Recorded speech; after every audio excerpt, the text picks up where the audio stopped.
Bonjour Charline. Salut Antoine. Pourquoi est-ce qu'une personne qui est gentille ne peut pas être heureuse en amour? Alors oui, c'est terrible parce qu'on pense que quand on est gentil et qu'on est très gentil, forcément les autres vont l'être aussi avec nous. Ils vont être reconnaissants de cette gentillesse, de cette générosité. Et pourtant, dans notre société, c'est tout l'inverse. Au contraire, ce sont souvent les personnes avec, comment dire, parfois arrogantes, parfois méchantes, qui sont le plus respectées. Et les gentils, les trop gentils, malheureusement, ne sont pas considérés. Donc, c'est une injustice, mais elle est réelle. Et c'est une vraie souffrance quand on est trop gentil et qu'on sent que les autres en abusent. C'est quoi les signaux généralement chez une personne qui va te dire j'ai un problème, j'ai besoin de te consulter, il faut qu'on en parle. Quelles sont les situations spécifiques dans lesquelles on réalise que cette gentillesse pose problème? En général, la personne, si tu veux, elle a l'impression dans son quotidien que c'est toujours à elle de faire des efforts, qu'on lui demande toujours de prendre sur elle pour que ce soit plus simple. On lui demande de pas faire de vagues, ça va. Et souvent, c'est des situations qui leur échappent. Elles comprennent pas comment elles peuvent être coincées dans cette situation quand c'est très simple pour les autres. Les autres arrivent à exprimer leurs besoins, posent leurs limites, mettent le haut là quand ça leur convient pas. Mais elles, c'est comme si elles ne pouvaient pas, comme si elles n'avaient pas la possibilité de le faire et elles ne comprennent pas pourquoi. Et donc, le résultat, c'est que elles sont dans de la frustration, de la déception, elles ont l'impression de ne pas être vues, pas entendues, et que c'est toujours elles de faire des efforts. Et on arrive dans des situations complètement dingues où elles sont super gentilles et finalement tout leur retombe dessus. Donc finalement, ça devient très compliqué au quotidien. Juillet 2012, l'histoire est vraie à quelques années près, mais ce serait beau que ce soit en juillet 2012. Juillet 2012, je revends une société. J'étais jeune, c'était il y a un bout de temps quand même. Je revends une société et la personne à qui je le revends n'est pas quelqu'un de gentil. Il me le rachète à un dixième du prix. Il me le rachète, je dirais pas de bêtises, quelque chose comme 15 ou 16 000 euros, qui pour moi est une fortune à l'époque. Il la revend 3 mois après à 1 million d'euros. Et j'arrive dans un club de vacances avec ma fille qui était toute petite, qui avait 2 ans, et ma compagne de l'époque, et je suis en pleurs, j'ai encore ce souvenir, je suis en pleurs au bar dans un club pas terrible, avec une coupe, tu sais, dans le machin à volonté, où Ah oui. tu as du rhum, tout est à volonté, mais il y a vraiment rien il y a vraiment rien qui est bon. Non, mieux vaut pas que t'en boives en réalité. Euh, Et je parle à un inconnu, mais comme dans un film, parce que dans ma tête c'était un peu un film, tu vois. Je parle à un inconnu à côté de moi, et je lui dis cette phrase, je lui dis, pourquoi est-ce que les gentils ne gagnent jamais? Et pourquoi c'est si compliqué?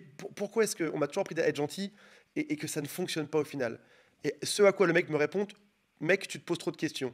Et, et il aura fallu probablement des années de réflexion pour comprendre que le problème était mal posé. L'injonction bizarre là-dedans, c'est que on t'apprend à être gentil. On t'apprend, c'est ce que tes parents t'apprennent. Et d'un coup, tu as l'injonction paradoxale de sois gentil, et pourtant, l'injustice, c'est que ça ne marche pas. Exactement. Et c'est pour ça qu'on bloque sur cette problématique, parce qu'on nous a toujours répété qu'il fallait être gentil, tu dois être gentil. Et donc on s'imagine que c'est pareil pour les autres et que tout le monde va être gentil. Et si on est dans ce monde des bisounours, ben on se prend des claques parce qu'on dit mais je comprends pas, je suis gentil, on m'a toujours appris à être gentil et ça marche pas. On ne me respecte pas, on m'écrase. Est-ce que je dois devenir une méchante personne? Est-ce que je dois devenir arrogante moi aussi? Et c'est terrible parce qu'on n'a pas envie de devenir une personne méchante. Donc il y a On, ce on est, dilemme qui se pose. On est dans un système aussi qui t'apprend à être respectueux des règles, à être gentil. Commençons par l'école primaire, on t'apprend à avoir des bonnes notes, tu as un bon point. Si jamais t'as une petite... Moi j'avais des petites images à l'époque, mon fils a pareil aussi des cadeaux, des petites coches, il est affiché quand il s'est bien comporté. On t'apprend à être extrêmement respectueux, à être extrêmement gentil. Et l'arrivée dans l'âge adulte te montre une réalité qui est différente. Et la confusion que j'aimerais qu'on travaille aujourd'hui, c'est pourquoi est-ce qu'on confond euh, ta gentillesse avec une faiblesse, pourquoi est-ce que les autres peuvent confondre ta gentillesse avec une faiblesse, et pourquoi même toi en interne, il est difficile d'arriver à mettre le curseur au bon endroit. Ouais, et je pense qu'il y a aussi un côté d'obéissance, hein. Tu seras bien gentil, tu auras des bonnes notes, t'es gentil, t'es une gentille personne. Si tu fais pas de vagues aussi, parce qu'à l'école, ben voilà, on est dans un système, c'est collectif, faut pas mettre le bazar. Donc il y a le côté obéissance. Et puis vraiment là où je pense qu'il y a une grosse confusion, c'est que être gentil, ok, mais ne pas oublier de se protéger. Parce que si on s'imagine que tout le monde est gentil, c'est open bar. On est là, on se dévoile dès le début, et si on donne tout de nous sans se méfier, eh ben, les gens peuvent s'en servir, et voilà, c'est hyper dangereux finalement, on ne sait pas sur qui on tombe. Si on a ce côté, on se dit voilà, il y a des gentils dans la vie et c'est super, mais il y a aussi des personnes moins gentilles, voire carrément méchantes et malveillantes. Et donc, on doit se donner suffisamment de valeur à soi-même pour se dire, attends, je suis suffisamment important pour me protéger et ne pas ouvrir la porte à n'importe qui juste parce que la personne a décidé de venir et de me piétiner, quoi. Donc vraiment, cette notion de se protéger, elle est extrêmement importante. Mais si on manque d'estime de soi, ben, c'est pas quelque chose vers quoi on va aller spontanément. J'aimerais qu'on parle d'un sujet qui est tellement grave parfois, parce que ça peut mener à des choses qui sont atroces, des gens qui sont gentils, qui se font bouffer leur... c'est des histoires que j'ai pas au quotidien, mais tous les deux trois jours. Des gens qui se font bouffer leur boulot, des gens dont le mari part avec... Elles découvrent qu'elles sont trompées au bout de... pas quelques jours, au bout de quelques années, que Mhm. leur gentillesse les a menés à fermer les yeux sur plein de choses. Des dépressions où des femmes peuvent tout perdre là-dedans. La gentillesse peut mener à des situations qui sont dramatiques, qui peuvent même mener à des dépressions, à des envies d'en finir avec la vie. Est-ce que c'est des choses que tu observes aussi? Ouais, en fait, quand la personne est dans ce truc d'être trop gentille, elle a donc pas de limites, parce qu'elle n'arrive pas à avoir déjà conscience qu'il y a des limites à pas dépasser pour qu'elle se sente bien et considérée. Et si elle en a conscience, bah, elle peut avoir des difficultés à faire respecter ses limites. C'est un manque de confiance en elle, elle ne se sent pas capable de l'exprimer. Dans le couple, on peut avoir peur. Bah, si on dit à son conjoint, sa conjointe, écoute, là, t'exagères, si tu continues, je me tire. Waouh, si elle a peur d'être abandonnée, la peur du rejet, la peur que ça se termine, la peur de ne pas savoir ce qui va se passer derrière, finalement, on se dit, là, il se passe un truc que je sens que ça sent pas bon. Mais d'un autre côté, si je m'affirme, j'ai trop peur des conséquences et je me sens pas capable. Si, par exemple, on imagine une séparation, je me sens pas capable de me relever toute seule. Donc, je préfère faire l'autruche. Voilà, je suis dans le déni parce que j'ai pas assez confiance en moi pour gérer dans le cas où ça irait jusque-là. Donc, finalement, on tolère, sauf que il y a vraiment ce truc, c'est soit on a la paix à l'extérieur, donc là, avec Oui. le conjoint, on dit rien, on laisse faire, mais on est en conflit intérieur, on sait bien que ça sent pas bon. Soit on s'affirme parce qu'on sait que ça va dégénérer, que c'est en train de glisser. Et là, bah oui, il va falloir s'affirmer, il va falloir faire face et poser des limites. Mais c'est vraiment le fait de poser des limites qui va nous protéger aussi. Se dire, bah, je te mets le haut là tout de suite parce que je veux pas aller vers ça. Et finalement, c'est un mélange de plein de choses qui font que parfois les personnes sont dans le flou total et ça avance, ça glisse, ça dérape jusqu'au point de non-retour où ça devient catastrophique. J'aimerais te partager un schéma que j'aime beaucoup. On va voir si j'y arrive. En général, c'est à ce moment-là qu'on voit mes cartes bleues et tout ça à l'écran. On va voir si pour une fois, on va voir si pour une fois on ne voit pas ma carte bleue à l'écran. T'affiches tout. C'est, il y a un problème. On voit mon écran là? Ouais, Ça s'affiche. parfait. Il y a un problème dans la relation à l'autre. Je cherche à maintenir le lien à tout prix, à Mm. ne surtout pas créer de drame. Oui, J'apaise mes émotions et les siennes à court terme. Je cherche des solutions. J'évite le conflit. J'évite les disputes. Je vais finir par négliger mes propres besoins en me disant, bah, ouais, finalement, est-ce que j'ai vraiment besoin de ça? Oui, mon mari peut faire ce qu'il veut, il peut sortir, c'est pas si grave que ça, je dois l'accepter, je suis une femme moderne, quasiment à s'auto-gaslighter sur mes propres besoins. Allez, c'est pas si exact. grave. Finalement, ça va finir par, évidemment, comme une cocotte minute, aggraver les problèmes, à exploser. Et, et une fois que ça explose, la peur est encore plus grande. J'ai peur que l'autre me quitte, je veux maintenir la paix à tout prix. Et ce cycle infernal peut se répéter pendant des années. Et même jusqu'à parfois aller jusqu'à chercher, poser la question à ses 10 copines, jusqu'à ce qu'il y en ait une qui lui dise ce qu'elle veut entendre. Ton mari sort Oui, avec ses copains, c'est pas très grave. Ah, elle a dit que c'était tu pas très vois, grave. voilà. Donc c'est bon. Je vais pas écouter les 9 premières. J'ai écouté juste la dernière qui me dit, qui me donne la solution pour éviter une dispute et pour accepter. Exactement, on se raconte des histoires à soi-même, on s'arrange avec la réalité parce qu'on sait on n'est pas capable de faire ce qu'il faudrait faire. Donc parfois c'est trop dur de se dire, oula, c'est pas bon, tu dois réagir, tu dois t'affirmer. Là, c'est pas une question d'être gentil, c'est que juste l'autre, il est en train de se foutre de toi, il te respecte pas, il est en train de te marcher dessus. Donc là, il faut y aller. Et c'est tellement dur quand on manque d'estime de soi, on manque de confiance, quand on a été conditionné sur non, ne fais pas de vagues, ne déclenche pas des conflits. Si tu déclenches un conflit, tu vas être abandonné, tu seras seul et désespéré, tu es perdu, quoi. Du coup, tu dis, mais non, mais je peux pas faire ça. Bon, bah, on va trouver un arrangement. Voilà, j'ai une copine sur 10, comme tu dis, qui me dit que c'est pas grave. Je la crois. Je vais Comme l'écouter. ça, je fais l'autruche et ça m'arrange.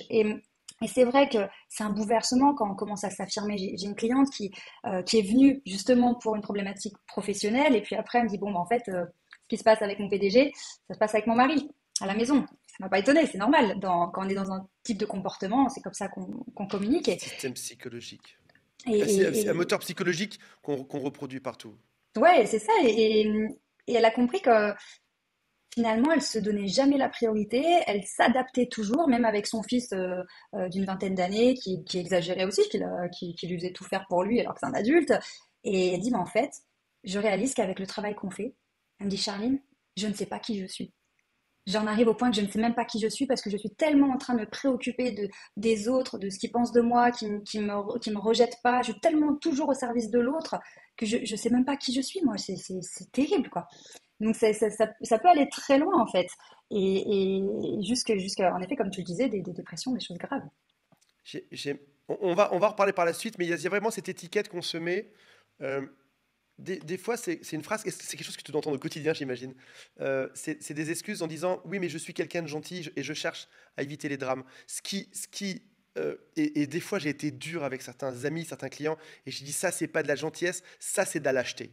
Et c'est Ouais, atroce de dire ça, surtout à quelqu'un de gentil. Et, et au bout de deux, trois fois que je le répète, ils font ouais, en effet, j'ai peur du oui. conflit. C'est vrai, en Ouais, effet. ouais, Attention, pas tout le temps. Et attention, on ne prône pas ne pas être gentil aujourd'hui. On ne prône pas, juste, on va avancer là-dedans. Mais la gentillesse peut cacher une autre étiquette qui est beaucoup moins sympa à avouer. Et je dis ça parce que j'ai le profil et je peux me ouais. permettre. Ma gentillesse peut cacher une lâcheté parfois. Oui, parce que la gentillesse en excès, ce n'est pas sain finalement. Comme tu le dis, on va se cacher derrière cette gentillesse pour dire moi je suis gentil, je veux pas. Oui, mais là c'est pas sain, c'est pas bon pour la relation. Et il y a une différence entre déclencher des conflits et savoir communiquer avec transparence et assertivité. C'est pas parce qu'on n'est pas d'accord ou qu'on veut poser limite qu'on est obligé d'être méchant ou blessant ou de crier. On peut très bien le dire, et c'est pour ça que j'adore travailler sur le charisme, c'est qu'on peut très bien le dire avec un ton gentil, avec un visage gentil, mais se faire respecter sans entrer dans le conflit. Ça s'apprend. Génial. C'est vers ça qu'on arrive aujourd'hui parce qu'on va voir aussi comment faire pour s'en sortir et comment mieux communiquer là-dedans. Il y a il y a une phrase, moi, qui m'avait fait réagir, c'était une phrase de Franck Nicolas, il y a quelques années de ça, qui disait, c'était tellement dur, et je m'excuse d'avance, ce n'est pas mes propos, et cette phrase m'a beaucoup aidé. Il disait, un gentil, c'est un peu comme un chien qui veut son sucre à la fin. On est gentil euh, parce que souvent, on veut quelque chose de l'autre. On attend quelque chose de l'autre. Et ma question aujourd'hui, c'est, qu'est-ce que tu ferais comme différence, ou est-ce que tout ça ensemble, entre plusieurs étiquettes? Gentil, needy, dépendant affectif et prendre sur soi. Est-ce que c'est le même moteur psychologique? Est-ce que ça signifie des choses différentes pour toi? Pour moi, il y a vraiment un point commun qui est l'incapacité à être bien avec soi-même, à savoir se rassurer soi-même, s'accepter soi-même, se valider soi-même. Dans tous ces comportements, être needy, être dépendant affectif, attendre la validation, vouloir absolument que les gens nous aiment, qu'ils nous disent qu'ils sont reconnaissants, leur a rendu service, qu'on est utile, indispensable. Tout ça, c'est parce qu'on a un vide intérieur qu'on a besoin de remplir, parce qu'on ne sait pas le faire soi-même. Et donc, c'est à travers tous ces comportements que on essaye désespérément de remplir et de se sentir exister finalement. Il y a, euh, il y a la compréhension du problème. Je te donne 5 cas que je vois autour de moi. Et je vais parler de moi, mon bon gros narcissique. C'est bien, Je non mais tu te plaisante. mouilles comme ça, c'est On bien fait de une dire chaîne c'est. anti-pervers narcissique. Mais parce que je suis un exemple simple. J'ai été, je pense que j'ai 48 ans, je pense que j'étais 46 ans, 47 ans, trop gentil. Et attention, trop gentil, pas dans le bon sens du terme, hein. Hum, Dans le sens needy, dépendant affectif, etc.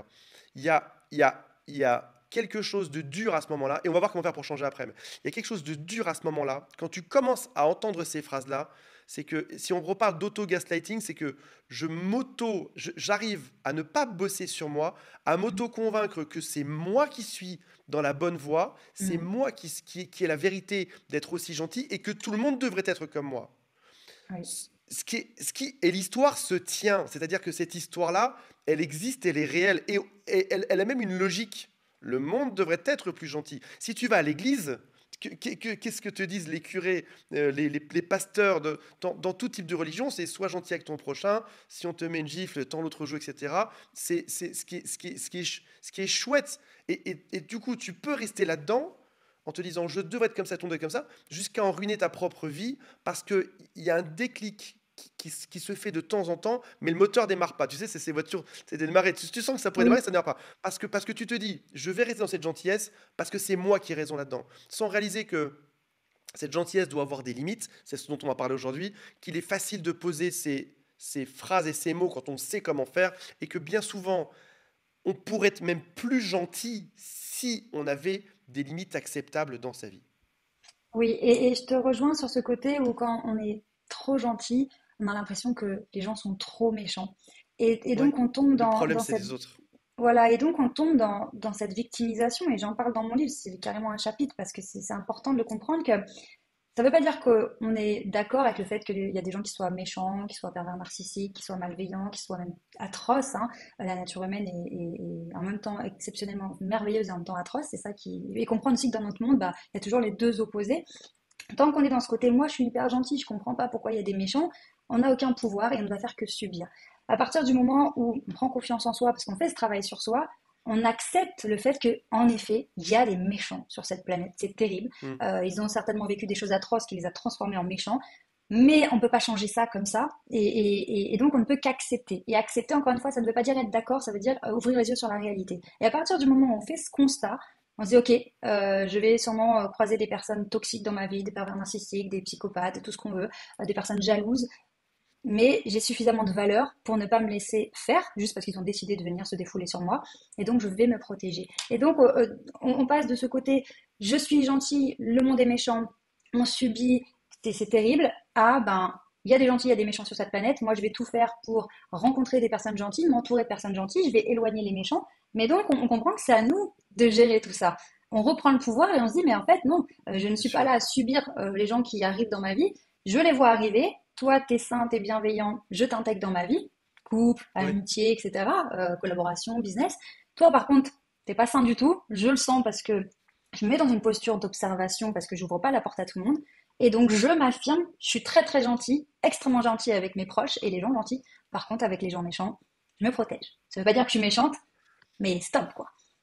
Une personne qui sait contrôler, il y a quand même une forme de pouvoir ou de vertu à être gentil. Une personne qui saurait contrôler sa gentillesse, mettre des limites, à quoi est-ce qu'elle pourra accéder de plus sur Terre?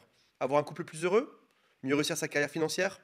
J'ai envie de dire tout, parce que l'être humain, c'est un être émotionnel. Et quand vous êtes profondément gentil, ce qui est terrible, c'est de gâcher cette gentillesse et cette bienveillance par justement des peurs qui fait qu'on se verrouille et qu'on a peur de tout le monde et qu'on va dans parfois des attitudes de paranoïa, de tristesse, comme on l'expliquait. Une personne qui sait gérer cette gentillesse, ça veut dire qu'elle peut être profondément gentille et vivre des choses géniales, avoir une connexion émotionnelle. Parce qu'on parle de communication interpersonnelle, une connexion émotionnelle forte avec ses collaborateurs, les gens qu'elle rencontre. Donc créer des relations, que ce soit pro ou dans le couple, avoir quelque chose de très profond, parce qu'on a une véritable empathie, une véritable écoute, on a envie de aider l'autre, on sent l'autre quand il va mal et on a cette générosité qui est là.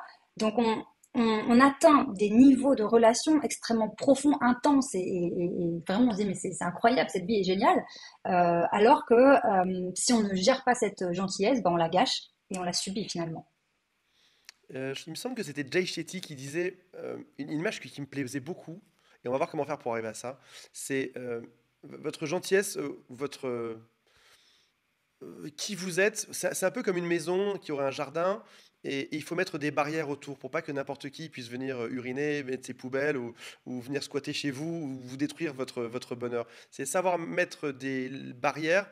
Et j'aime bien cette idée parce que avant ces barrières, tu peux faire un peu ce que tu veux dedans, jusqu'à ses limites. Et cette image m'avait parlé parce que on a tous cet ami ou cet amieux qui te bouffe ton temps, qui profite de ta gentillesse. À chaque fois qu'elle a besoin d'un service, c'est toi qu'elle va appeler parce qu'elle sait que c'est toi qui va toujours dire oui, etc. Tu vas être vu un peu comme le maillon faible du groupe. Il y a un service à demander, c'est à toi qu'elle va demander spécifiquement. Oui, parce que tu rends les personnes confortables. En fait, c'est confortable parce que tu ne sais pas dire non, tu ne sais pas t'affirmer, tu ne sais pas mettre tes limites, tu ne sais pas dire à l'autre qu'elle exagère. Donc pour les autres, c'est hyper confortable. Et justement, quand tu commences à changer, à travailler sur toi, ils peuvent avoir une réaction où ils sont pas d'accord parce que ça les arrange pas cette nouvelle version de toi. Ça les Dis mais arrange attends, pas. avant t'étais super gentil, avant on avait besoin de toi, tu venais, ça y est, maintenant t'es pas sympa, qu'est-ce qui t'arrive, t'as pris la grosse tête. Non, en fait, je suis juste au niveau correct. C'est juste qu'avant, c'était pas normal. Et que maintenant, je me respecte enfin pour remettre les choses à leur place. Et je rebondis sur l'image du jardin. J'en parle aussi dans le livre, j'appelle ça le jardin intérieur.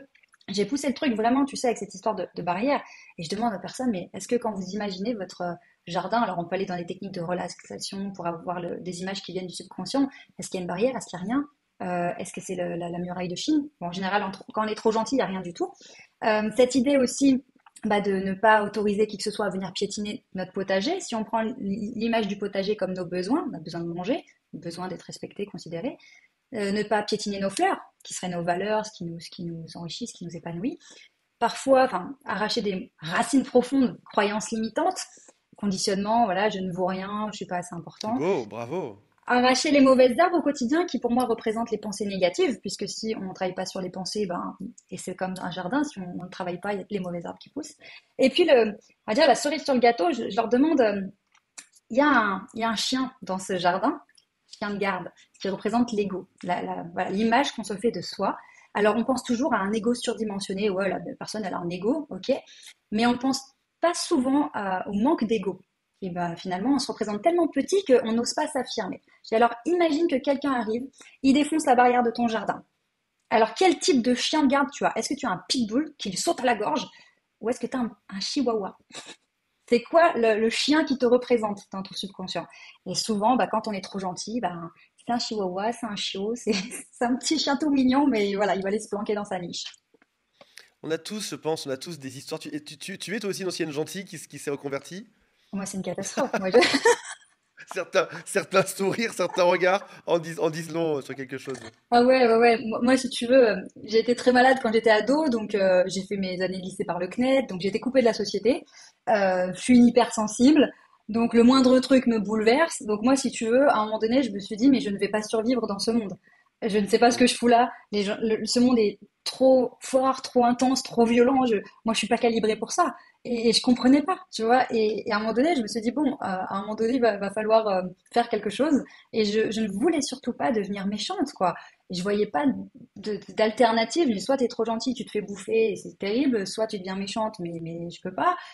Et j'ai compris que finalement, on pouvait totalement être bien, avoir cet ancrage, cette solidité intérieure, ce que j'appelle le socle interne, et être bien dans ses bottes, quoi. Et tout en restant gentil. Mais c'est encore une fois, il n'y a pas de recette miracle, c'est trouver cet équilibre à travers l'introspection et le travail sur soi. Bravo. On va voir les 7 clés que tu proposes dans un instant. Une dernière question avant ça. Je fais souvent un lien entre hypersensibilité et gentillesse. Euh, Savoir poser des limites nécessite parfois d'entendre des mots un peu plus durs, de subir, pas une agression, mais des situations qui sont pas très agréables.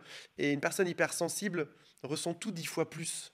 Ouais. Un simple regard un peu différent, un simple non dit un peu plus fort, etc., peut créer une vague émotionnelle en soi. Est-ce que c'est quelque chose que tu vois aussi? Est-ce qu'une hypersensible peut arriver à canaliser sa gentillesse et à la transformer?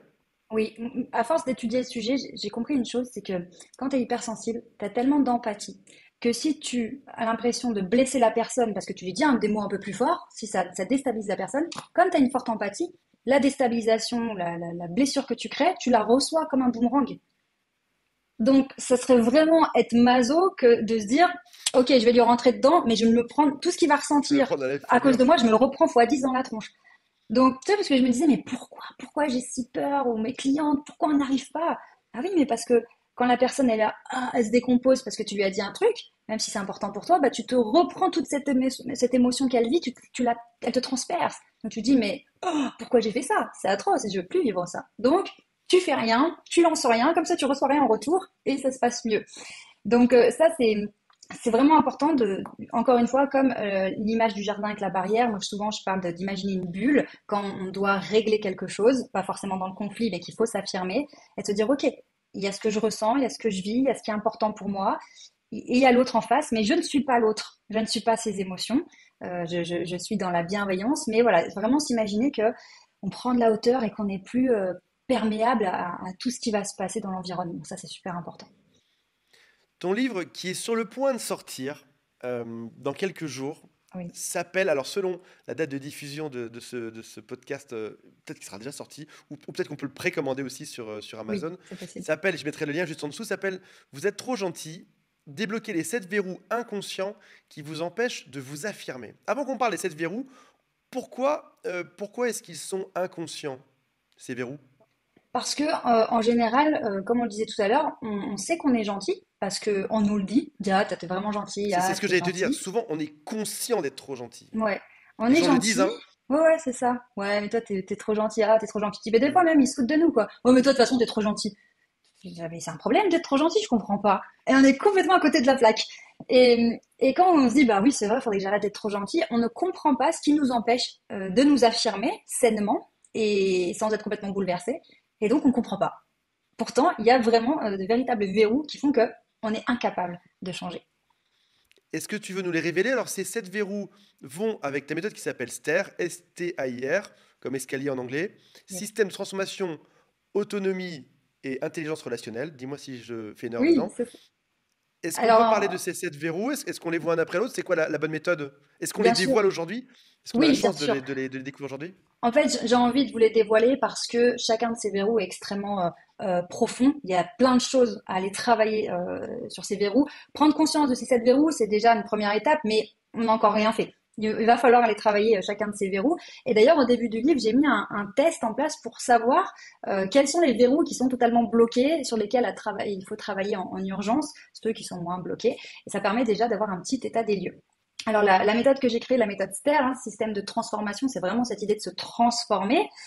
Sur l'autonomie, comme on disait tout à l'heure, je me gère, mon jardin, l'intérieur, etc., gestion des émotions, tout ça. Et intelligence relationnelle, parce qu'on est des êtres sociaux et l'affirmation de soi passe par, c'est dans la communication. Donc c'est vraiment cette idée de globalité. Et donc les 7 verrous, eh bien le premier, en fait, c'est comme des couches. Le premier, c'est ce que j'appelle le regard captif. Donc c'est le regard des autres, la peur du regard des autres. Comment les autres vont me juger? Que vont-ils penser de moi quand je vais commencer à dire que attends, moi aussi j'ai ma place, moi aussi en fait je compte, puis finalement je change de boulot, ou finalement je divorce, ou finalement bah oui je vais vraiment avec cette personne-là même si ma famille n'est pas d'accord. C'est quel est l'impact de la société? Comment est-ce que la société me juge? Qui peut être mes parents aussi, hein. Comment est-ce qu'on va me juger? Et comment est-ce que je vais réussir à bouger? C'est ça? Comment est-ce que je dois déverrouiller le fait de moins prendre en compte le regard de mes proches? Exactement, parce que quand on a peur d'être jugé négativement, qu'on a peur de ne pas être soutenu, peur d'être rejeté, d'être abandonné, peur d'être humilié, d'être isolé, quand on a ces peurs qui sont là, c'est sûr qu'on va pas s'affirmer, hein. On va dire non, non, parce que si je suis là, je commence à dire hop, hop, hop, moi je suis pas d'accord, et qu'ils me disent non, non, mais toi, tais-toi, toi, bah tiens, allez, on veut plus de toi, parce que tu te rebelles, parce que tu fais des vagues. Si pour la personne, c'est une grande peur d'être seule, d'être rejetée, elle ira pas, elle prendra pas le risque de s'affirmer. En t'écoutant, je réalise sur ce premier verrou il y a, ce n'est pas que changer un point. Je pense à une amie que j'ai en particulier qui est extrêmement gentille. Ce n'est pas qu'un point à changer, c'est une globalité, c'est toute une vie parfois à Mm. repenser. Et, Elle a et- cherché un travail où le ouais, patron la harcèle et la diminue. Elle est dans une famille où ses parents la rabaissent. Elle est avec des amis. C'est-à-dire que son environnement, son univers qu'elle a dû choisir inconsciemment en plus, mm. la remet toujours dans ce même mécanisme. Elle va vers ce qui la rejette, elle va vers ce qui la diminue. Et Oui, là, on pourrait penser que c'est une question de malchance. On peut aussi penser autre chose. On peut aussi se dire, peut-être et c'est atroce à penser, mais peut-être qu'elle mm. a cherché ceci, et c'est pour ça qu'elle est entourée que de ce genre de profil autour d'elle. Ouais, moi ce que j'aime bien dire dans ces cas-là, parce que c'est vrai que quand on dit aux personnes, en fait, tu t'es toi-même mis dans cette position, c'est atroce, parce que c'est culpabilisant, c'est terrible, C'est quoi. atroce.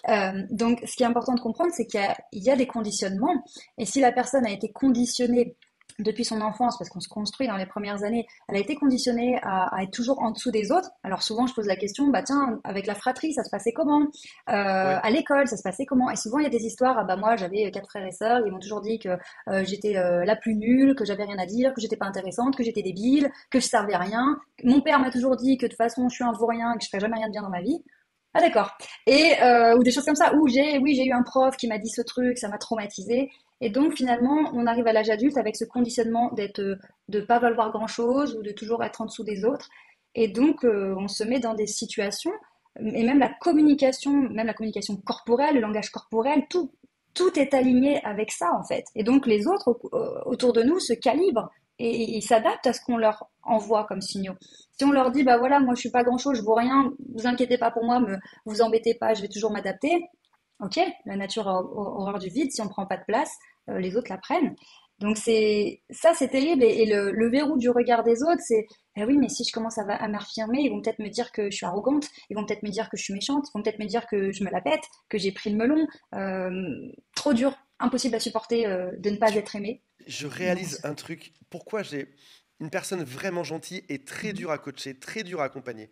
C'est c'est euh, c'est marrant parce que dans les deux pathologies que j'ai beaucoup, enfin pathologies, je suis en train de Profil. développer une pathologie. Allez, profils, deux profils les plus durs à accompagner. Ouais. J'ai les profils les plus toxiques, psychopathes, pervers narcissiques, les mecs vraiment toxiques qui ne bougeront pas, parce qu'il y a très peu d'émotions face à l'univers qui les entoure. Et à l'opposé du Mhm. spectre, l'autre profil qui est très dur à accompagner, ce sont les gros gentils, les hommes et femmes qui sont extrêmement gentils, parce que si jamais tu rentres dedans, déjà ça bloque net, hein, Mhm. le disjoncteur il saute, il y a plus rien, il n'y a plus rien Non. qui bouge, hein, ils sourient et ça bouge plus. C'est le lapin pris dans les phares, tu C'est sais, l'a pas c'est pris, c'est ah, ça, ouais. il sait plus quoi faire. Ça bouge plus. Et si jamais j'y vais plus doucement, ils vont me dire oui, ils vont me dire oui, tout ce que je veux entendre. Mais selon, si je suis pas assez fort, enfin, pas assez d'intensité dans ce que je dis, ça rentre pas, ça bloque. Et si jamais j'en ai un peu trop, dans ce cas-là, je vais juste rejoindre le même groupe de gens qui les engueulent au quotidien. Oui, Je suis juste assimilé à tout l'extérieur. Et oui, je suis comme ça, je dois l'accepter, les gens sont méchants avec moi, et c'est juste normal. Donc c'est difficile d'arriver à saisir et d'accompagner quelqu'un de gentil parce que tu peux ni être trop doux parce que ça marcherait pas, ni être trop fort parce qu'ils vont bloquer et tu vas ressembler aux agresseurs oui. autour d'eux. Oui, je Attention, je suis pas un pense. agresseur quand je coach, hein. C'est juste qu'une phrase qui serait un peu décalée. Oui. En coaching, c'est pas que tu secoues des fois, mais des fois tu peux avoir deux ou trois punchlines pour aller plus vite. T'es pas Mhm. sur une thérapie de 15 ans, tu veux qu'en Oui. 4 séances, le mec il avance. Et si jamais je suis un peu trop fort dans l'intensité, il déconnecte et parce que je ressemble au monde. Je ressemble à leur chef qui les harcèle, je ressemble Oui. à leur. Et attention, je ne fais pas dire seulement. Je T'es le ressemble à coach leurs méchant frères et après. sœurs qui les traitent mal, je ressemble à ceux qui les chambrent, je ressemble à l'univers qu'ils subissent déjà. Et donc, Oui. le message ne rentre pas. Oui, je pense que une on va dire des feintes, c'est en effet ne pas être trop d'un côté ou trop de l'autre, mais de dire à la personne qu'elle a le pouvoir en fait. Elle peut, elle peut changer ça, mais ça ne dépend qu'elle. Et après, c'est à elle de gérer l'intensité, mais de lui redonner ce pouvoir pour la sortir de la victimisation. Parce que si tu dis à une personne, oui, bah écoute, tu lui dis que t'es pas d'accord, et puis c'est tout. Oh, mais affirme-toi un peu. Écoute, oh, moi, on m'a toujours dit toute mon enfance, c'est bon, elle est pas en sucre, hein. C'est bon, t'es pas en sucre, hein. Ah bah désolé, désolé de pas être assez solide, pardon, tu vois. Donc du côté, ben non, en fait tu peux. Après à toi de voir comment tu veux, à quel rythme. On n'est pas obligé de tout péter non plus, on y va petit à petit. Mais c'est vrai que les personnes trop gentilles, hypersensibles, ouais, c'est clair que si tu vas un peu trop fort, terminé quoi. C'est trop, Ça claque. c'est trop. C'est ça, le fusible saute, Ah oui. il faut tout rebrancher. Donc, première clé, s'affranchir du regard extérieur, ce qui est génial. Je ne suis pas le produit ou la victime ou obligé de répondre à tout ce que les gens veulent de moi, je redeviens autonome. Je retrouve ma capacité à m'autonomiser, à penser différemment et aussi à ne peut-être éventuellement à plus mettre tout le monde dans le même panier, mais à regarder les gens séparément et à m'autoriser à aller vers les bonnes personnes. Exactement. Et puis on peut aussi aller vers le côté, j'accepte de ne pas être aimé par tout le monde.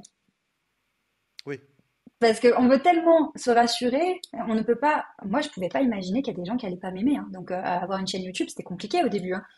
Et le problème, c'est que justement, je restais tiède dans mes propos pour que ça gêne personne. Voilà. Et puis, ce côté empathie aussi, je veux surtout pas trop les secouer parce que voilà, je veux pas déclencher des choses. Et finalement, bah non, il faut et tu accepter es devenu de. ce monstre aujourd'hui qu'on connaît, cette Et femme ça passe affreuse, voilà, je détestable. suis extrêmement méchante. Cruella, tu es devenu je, je Cruella aujourd'hui. traumatise tout le monde. Mais c'est important aussi de se dire, bah, ok, lâcher sur le regard des autres pour dire, ok, il y a des gens qui vont pas m'aimer. Et même si je suis parfaite, parce que c'est là où il faut comprendre, parce que quand on est trop gentil, on se dit, si je suis parfaite, on ne peut que me valider. Et c'est bon, quoi. On est sauvé. Non, même si t'es parfait, t'auras des gens pour te dire, ça va pas. Parce que même si tu dis, je veux que les gens soient en paix et dans l'amour, il y a quelqu'un qui va te dire, c'est nul, d'accord. L'amour, c'est pas Ouais. bien, la paix, c'est pas bien. Donc, dans tous les cas, t'auras des gens qui ne t'aiment pas, qui te rejettent. Et tant que t'as peur d'être rejeté, bah, tu peux pas t'affirmer. On n'est pas fou non plus.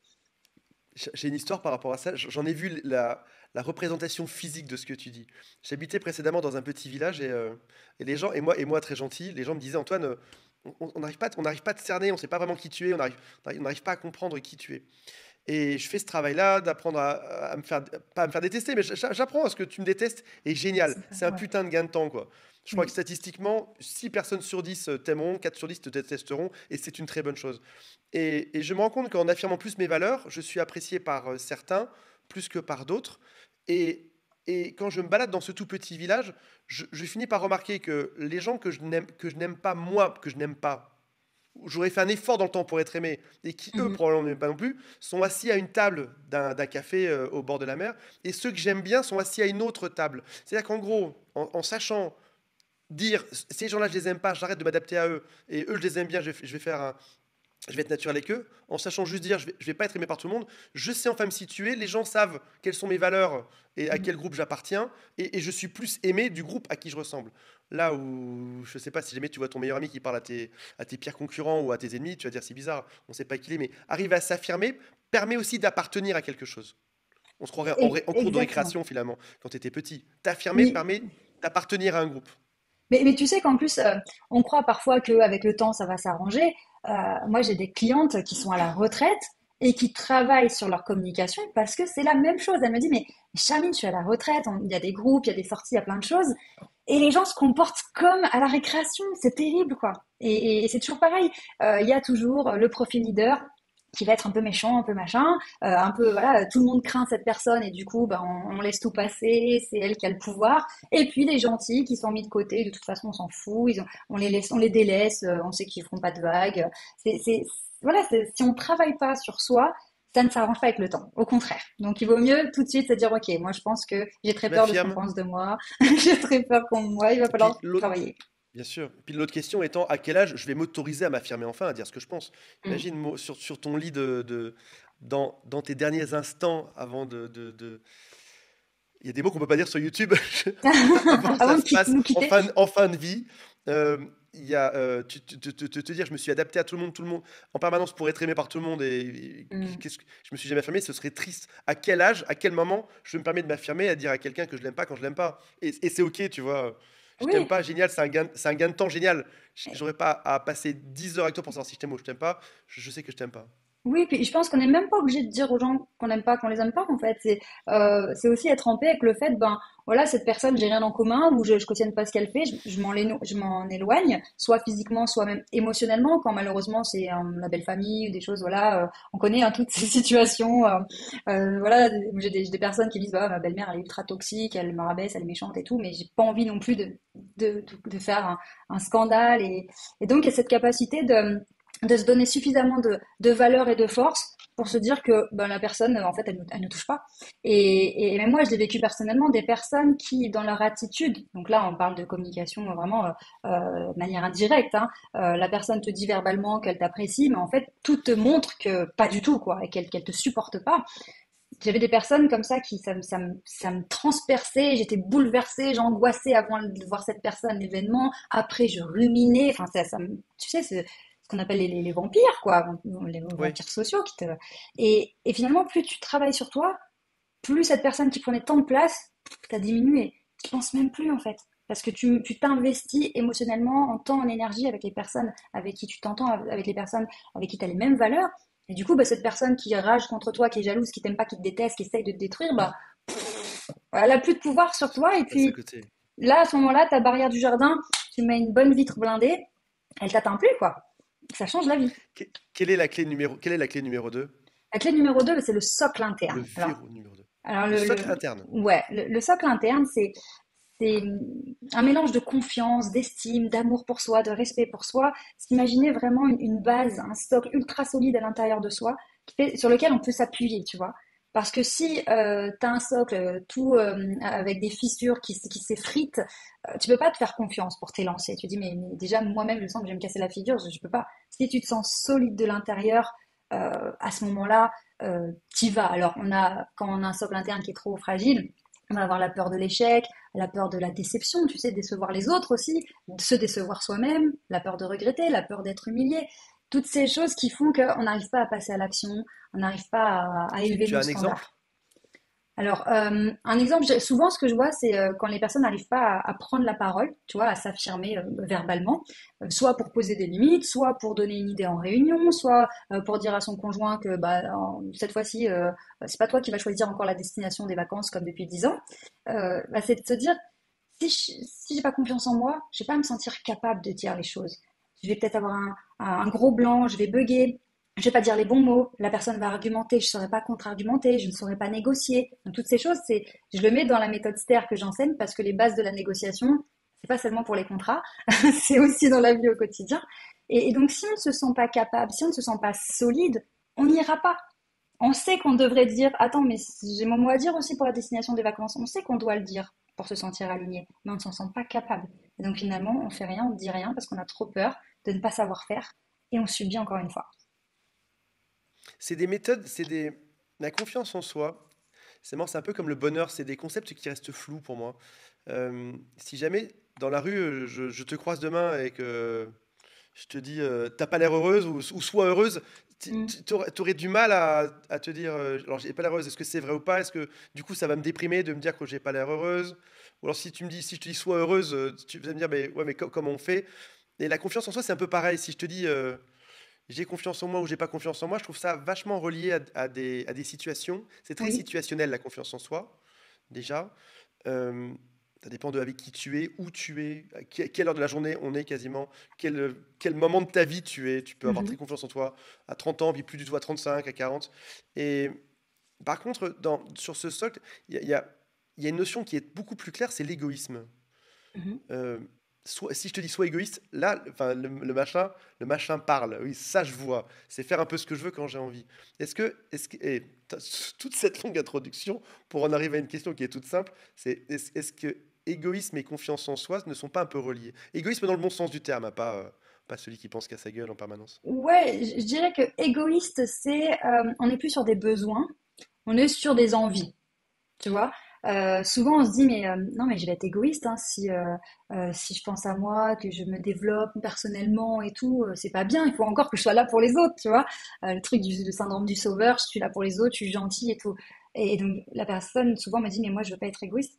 Non mais égoïste c'est ne rien avoir à faire des besoins des autres et de faire passer tes envies devant les besoins des autres. Parce que là, tu as totalement annulé le fait que tu es un être social et que tu es toujours avec des gens, tu négocies, etc. Donc je pense qu'il y a vraiment cette idée de se recentrer sur soi pour comprendre que faut d'abord être bien soi-même pour être bien avec les autres. C'est comme s'aimer soi-même pour pouvoir aimer les autres, pour avoir quelque Oui, chose de sain. Et donc finalement, je dirais pas égoïste parce que c'est vraiment quelque chose, voilà, on n'en a rien à faire des autres, mais c'est sainement centré sur soi parce que c'est la base, c'est la se centrer priorité. sur soi. Et ensuite, on peut partager. Si tu as beaucoup d'amour en toi, beaucoup de confiance, tu peux en donner aux autres. Tu vois, si t'es maman, t'es bien dans ta peau. Et d'ailleurs, on sait que les enfants, finalement, tout ce qui leur importe, c'est de voir leurs parents heureux, parce que ça les rassure. Si t'es Oui, malheureuse comme tout, et que tu dis à ton enfant, non, mais il faut être heureux dans la vie, il dit, mais qui se me raconte, je vois bien que c'est pas le cas. Si tu as beaucoup d'amour et de la confiance, tu vas pouvoir en donner aux autres. Et sur la confiance, moi, j'utilise un mot qui permet de rendre ça plus concret. Pour savoir si tu as confiance en toi, demande-toi si tu te sens capable. Est-ce que tu as suffisamment confiance en toi pour prendre le micro et parler? Est-ce que tu te sens capable de prendre le micro? Est-ce que tu as confiance en toi pour avoir une bonne relation de couple? Bah, est-ce que tu te sens capable de gérer les hauts et les bas du couple? Ou alors dis-moi, je suis incapable, je ne sais pas faire. si, si jamais je reprends l'exemple concret de, tu dis parler de où est-ce qu'on part en vacances tout à l'heure. Oui.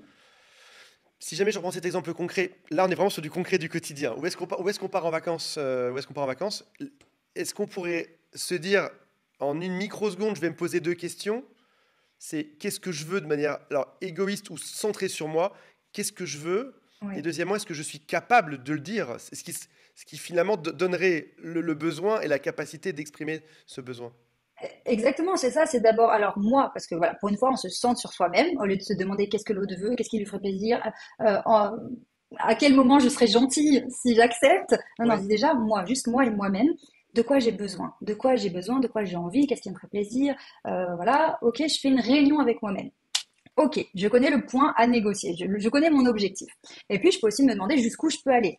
Parce qu'on sait que la négociation, c'est aussi des arrangements, des concessions. Voilà, voilà, il faut être souple. Donc se dire, bah voilà, idéalement, j'aimerais ça.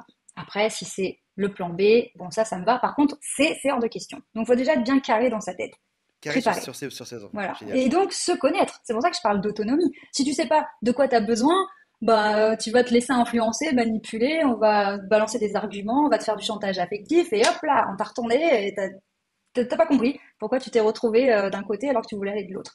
Donc d'abord, autonomie, on se sent sur soi, on sait de quoi on a besoin, on sait ce qu'on va aller négocier. Ensuite, on lâche sur nous et on observe l'autre. Et c'est là où l'intelligence émotionnelle est super et cette empathie chez les trop gentils est géniale, c'est qu'on comprend de quoi l'autre a besoin.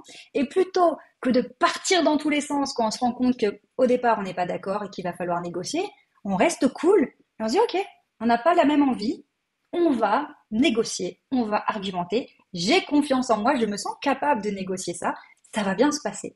Parce que souvent ce qui se passe c'est qu'on se dit oula, on n'est pas d'accord, mince. Donc soit je fais profil bas, je me plie, je me soumets, et voilà, c'est réglé. Soit ça va être le fight et c'est la catastrophe et comment je vais faire et je veux pas qu'on rentre en conflit et donc ça part dans tous les sens.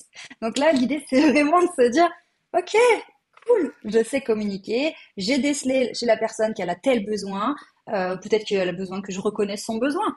Et puis parfois c'est aussi simple que ça, c'est de dire, ok chérie, je comprends que tu as envie d'aller faire des randonnées et monter l'Everest, c'est super cool et vraiment je t'admire pour ça. Et moi j'ai besoin d'un transat et d'un cocktail, tu vois. Bon ok, d'accord, bon bah allez, va pour le transat. C'est tout? C'était aussi facile que ça? Et donc c'est pour ça que l'intelligence émotionnelle et Savoir savoir l'exprimer. communiquer, c'est Ouais, ouais. génial, quoi. Génial. Quel est le prochain verrou? On en est au troisième. Le Tu dis troisième, verrouiller. c'est, alors là, celui-là, il pique, c'est la valeur profonde, bah, c'est l'estime de soi. Et ça, c'est un gros problème chez les gens trop gentils. C'est que, Quelle est la différence entre confiance en soi et estime de soi? alors, confiance, je dirais, est-ce que je me sens capable? Est-ce que je me sens capable de sauter le précipice? Si je me sens capable, je vais le faire. Mon cerveau va me dire, allez, go, on y va. Si je me sens pas capable, ben, j'ai peur de tomber, de mourir. Donc, je dis, attends, je vais pas y aller, moi. Donc, si j'ai pas confiance, je n'y vais pas, il n'y a pas de passage à l'action. La valeur profonde, donc l'estime de soi, c'est quelle est la valeur que je me donne. On peut prendre l'exemple d'un bien immobilier. Voilà, combien je le valorise, bah, combien moi je me valorise tout seul. Et encore une fois, si j'ai été conditionnée toute mon enfance et qu'on m'a répété que je valais rien, que je suis pas intéressante, que je suis nulle, je suis pas importante, eh ben forcément, dans ma vie d'adulte, je vais le penser et donc je vais me dire, bah, qui suis-je moi pour demander une augmentation? Qui suis-je moi pour exiger qu'on prenne mes besoins en considération, mais je me prends pour qui? Et donc voilà, on va encore minimiser nos besoins et on va pas oser y aller. Ok. Est-ce que tu as un exemple concret Oui, dans ce domaine-là? ou- C'est marrant, j'ai toujours eu du mal entre confiance en soi et estime de soi, qui sont tellement liés que j'ai toujours eu du mal à les différencier. ouais, souvent hein, on ne voit pas la C'est une demande différence. égoïste, c'est juste pour me faire comprendre à moi. Mais non, non, complètement. Alors, je dirais confiance en soi, c'est est-ce que tu te sens de prendre la parole en réunion devant 15 personnes? C'est de l'action, tu vois? Je suis Ok. capable ou pas? Estime, c'est tu fais un job et tu sais que tu devrais avoir un salaire fois 2, tu devrais avoir le double. Mais Ah, on n'est même pas au fait, est-ce que je vais arriver à le formuler? Est-ce que je vais arriver à le négocier en entretien? Est-ce que je suis capable ou est-ce que je vais bégayer? Là, c'est la capacité, c'est la confiance en soi. Là, on en est, mais je mérite pas autant. Tu vois, syndrome de l'imposteur, je mérite pas autant, c'est nul ce que je fais, je suis nulle. Non, mais comment t'as est-ce qu'on pas. négocie un salaire fois 2 pour tous ceux qui nous écoutent aujourd'hui?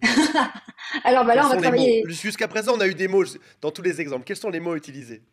Alors, je dirais que ce qui est vraiment Et au passage, important la méthode complète et tout le détail se retrouve dans ton livre. dans le Donc je livre, mettrai le ouais. lien dessous. Là on survole chacun des points, tous les exemples, toute la démonstration, tout ce qu'il faut dire est dans le livre en Oui, dessous. parce qu'on ne pourrait pas tout dire, on ne pourra pas faire 300 pages en une fois, mais si on veut négocier, c'est vraiment de se dire, encore une fois, je sais ce que je veux, parce que je sais que je le mérite. Donc ça, vraiment, le mérite, c'est l'estime de soi. C'est je vaux suffisamment pour mériter un salaire à cette hauteur. Donc à un moment donné, il y en a marre d'être toujours vendu au rabais.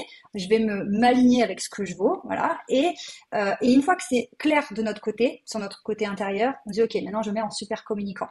Quel est l'intérêt de la personne à m'augmenter? Qu'est-ce qu'elle gagne? Qu'est-ce qu'elle perd? Quel est finalement quel est son besoin? C'est comme un entretien d'embauche, quoi. C'est de se dire, ok, si je lui dis juste, j'exprime mon besoin, je gagne pas assez, je suis mal considérée, je suis pas bien, mais la personne s'en fout en face. C'est ok, qu'est-ce qu'elle cherche elle? Qu'est-ce qu'elle apprécie Ah, chez moi? si je comprends, c'est parce que je comprends mieux ma propre valeur, je sais mettre en avant mes atouts, je vais mieux savoir les conscientiser et les verbaliser par la suite, les exprimer, mieux aussi comprendre le système éventuellement dans lequel je me trouve, plutôt que de penser que tout le monde a raison en face de moi, c'est comprendre leurs intérêts économiques dans l'histoire, et c'est savoir mieux les mettre en avant et communiquer dessus.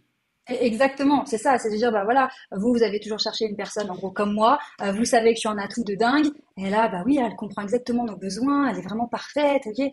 Et après, bam, tu dis, oui, mais voilà le problème, tu t'affirmes, et tu leur montres aussi ce qu'ils vont perdre. Et parce que t'as pas peur d'être rejeté, t'as confiance en toi, t'as pas peur de faire péter le truc, comme quand on fait le parallèle peur du conflit, ils voient que t'es vraiment capable de te casser, quoi. T'as tellement confiance en toi, t'es tellement sûr de ta valeur, que tu sais, c'est comme un vendeur qui fait de l'anti-vente. Quand on fait de l'anti-vente, c'est qu'on dit, bah après, vous prenez pas, moi derrière, C'est comme vous voulez. ça se bouscule au portillon, j'ai pas besoin de vous, quoi. Ah bah s'il a pas besoin de nous, ça veut dire que ça cartonne, ça veut dire que c'est génial. Ah bah C'est mince, ça. on arrive. Si t'es là, t'es needy, s'il vous plaît, dire, ah, elle a vraiment galère, hein, elle a besoin de nous, hein, tu lui donnes le pouvoir. Si tu dis, mais voilà, après, moi, c'est comme ça prendre ou à laisser, ça fait 2 ans que je suis dans la boîte, à un moment donné, il va bien falloir, voilà, tellement confiance en A- moi que, Avant, avant qu'on passe au point numéro 4, j'aimerais faire un intermède. Euh, sur ta chaîne YouTube, dont je mettrai le lien aussi en dessous, il y a une vidéo qui a cartonné il y a 3 ans de ça, 330 000 vues. Arrêtez d'être trop gentil et imposez-vous, faites-vous respecter. J'imagine que ça a été la vidéo qui a lancé ton idée d'écrire un livre sur le sujet. Si je me trompe pas? oui, alors c'est vrai que pour le livre, ça s'est passé comme dans un film. Pour tout te dire, la maison d'édition, donc le courrier du livre, j'ai reçu un mail. Ça, je dois raconter cette histoire parce que c'est dingue. Je reçois un mail, je crois que c'est une blague. Je n'y crois pas. Je dis, c'est encore un vieux truc, tu sais, de fraude où on veut t'entuber, t'arnaquer. Oui, voilà, édition, on aimerait écrire un livre sur ce sujet. On vous a découvert sur YouTube. T'es là, oui, d'accord. Bon, peut-être, tu sais, tu crois pas. Je dis, bon, je vais répondre. Et puis tu vois que le truc est réel, quoi. Et tu dis, ben, ah ok, d'accord. Ben, on a vu que vous faisiez des vidéos là-dessus, que vraiment vous connaissez vraiment sur le sujet. Je dis, mais c'est un vrai truc, en fait. Et c'est vrai que ce truc d'être trop gentil, pourquoi aussi tu vas chercher sur YouTube? Parce que les gens peuvent pas t'aider. Soit ils sont pas comme toi, ils vont te dire, ah écoute, arrête de te faire marcher sur les pieds, tu nous Arrête de te fatigues. gentil, ouais, c'est ça. Dis juste non. Et Voilà. ce qui n'est absolument pas le bon conseil. Mais sache dire non, c'est tout. Oui, tu lui dis non, puis C'est c'est pas comme ça tout. que ça marche. Tu dis, mais non, et donc ils peuvent pas t'aider. Ou alors tu as des personnes qui sont comme toi et qui disent non, mais au pire, tant pis, c'est pas grave, tu prends sur toi, ça sera plus simple. Et toi, t'es là, ouais, d'accord, ok. Donc, c'est vrai que YouTube, ça permet d'aller trouver d'autres façons de voir les choses et de voir que finalement, bah, il y a des solutions. Et il y a une vidéo qui a encore plus de vues, 3 fois plus de vues, presque 1 million de vues, qui s'appelle, la miniature s'appelle Parler avec classe. J'ai montré à l'écran. Profitez, c'est le moment, encore une fois, où On va mes cartes apparaître. bleues arrivent. Mes cartes bleues apparaissent. Alors, Yes. là, c'est Arrêter d'être gentil. Ouais. Ici, il a 330 000 vues il y a 3 ans.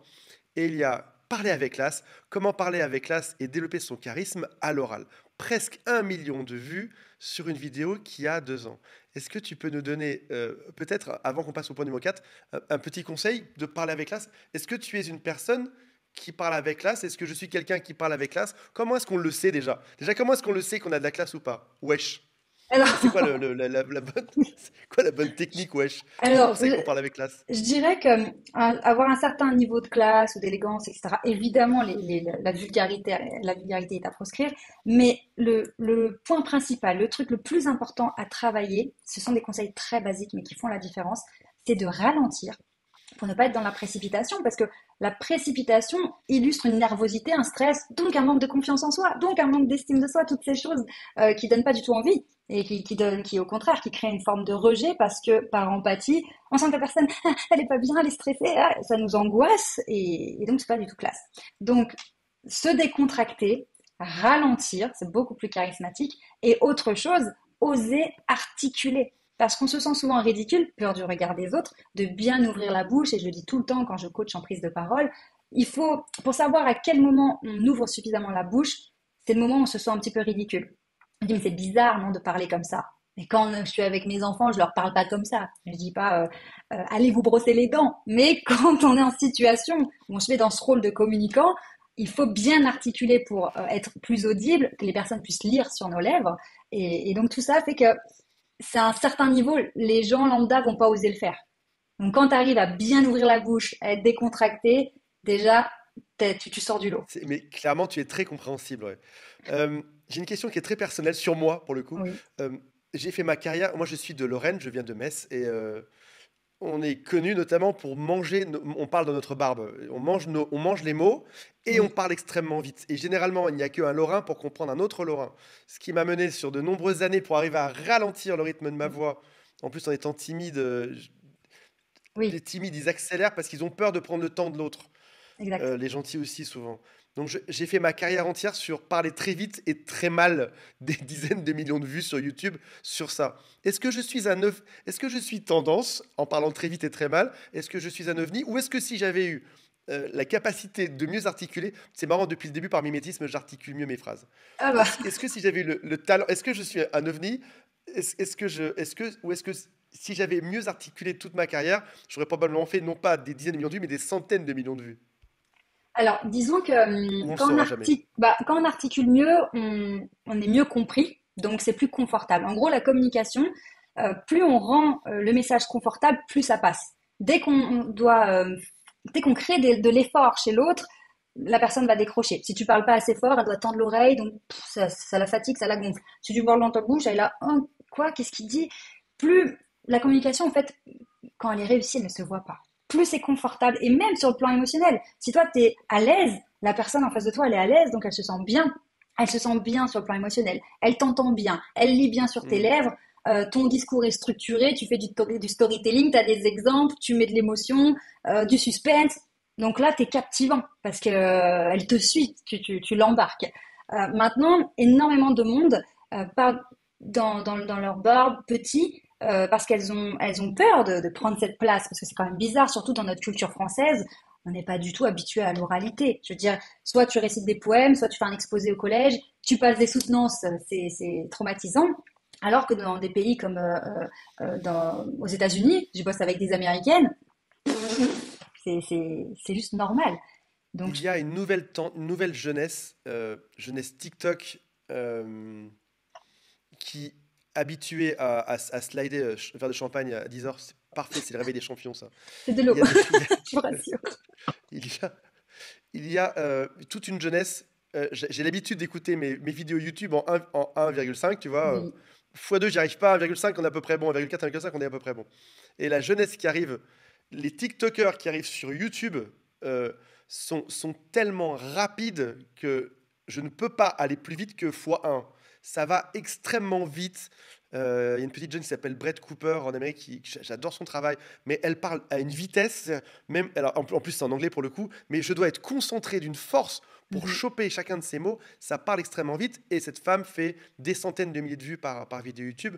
Est-ce qu'il y a aussi, est-ce qu'on pourrait imaginer que nos grands-mères avaient la classe et ça savait s'exprimer, et qu'aujourd'hui on est dans un monde qui a un peu changé? Comment se positionner par rapport à ça? Bah, tout va plus vite. Les gens n'ont plus le temps. Enfin, tu vois, ça se ressent partout. J'étais précurseur en parlant trop vite, c'est ça Voilà. quand j'étais jeune?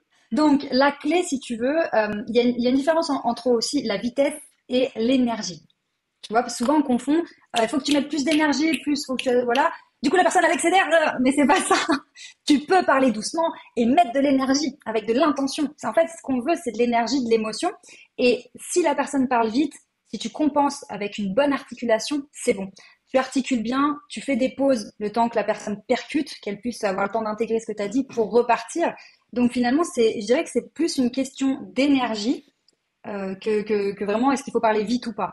Mais il y a plein de paramètres finalement qui rentrent en compte, l'articulation, l'énergie, les pauses, les blancs, la montée en puissance, puis tu redescends. Mais c'est vrai que maintenant on a une époque où tout est plus vite, plus fort, on n'a plus le temps quoi. J'aimerais beaucoup savoir qui est arrivé jusqu'à ce moment de la vidéo. On est à peu près à 1 heure. Mettez-moi en commentaire la phrase suivante. Le secret, c'est d'articuler. Juste pour que les gens ne comprennent pas quel est le lien entre vous êtes trop gentil et on ne sait pas Oui. respecter l'amour, et que le secret, ce soit d'articuler, juste pour créer une forme d'incompréhension. J'aimerais beaucoup savoir qui est arrivé jusque-là dans la vidéo. Le secret, c'est d'articuler. Et pour la blague aussi, ça va être rigolo. Et il y a encore 4 secrets euh, qu'est-ce qu'on fait? Est-ce que si les gens ont aimé, on fait une autre vidéo ou est-ce qu'on se prend ou est-ce que je décale mon rendez-vous là pour qu'on le fasse maintenant? Quel est ton préféré? Écoute, moi Est-ce j'ai qu'on encore attend de un voir si les petit gens aiment peu de ça? temps. J'ai encore un petit peu de temps. Alors, comme tu le sens, Attends, je vais regarder parce que des fois ils s'enchaînent tous. Non, j'en ai juste un là. le Euh, suivant, on en a déjà parlé. En fait, Allez, les quatre on y va, en derniers, effet. on en a déjà parlé. Donc, tu Allez, veux le quatrième verrou à faire péter? le quatrième, ouais. Alors, quatrième verrou, bah, c'est la victimisation. J'appelle ça la victimisation asservissante. Parce que c'est ce qu'on disait tout à l'heure, le monde est méchant, les gens sont méchants. Et malheureusement, bah, on n'a pas de pouvoir, on est complètement bloqué. Et donc, on ne peut pas évoluer. On crée parfois le vide autour de soi quand on se victimise parce que c'était mon cas hein, quand j'étais malade pendant presque 10 ans. Ben, on n'est que dans des choses négatives finalement. On se Qu'est- plaint, on n'est pas bien. Qu'est-ce que c'était comme maladie?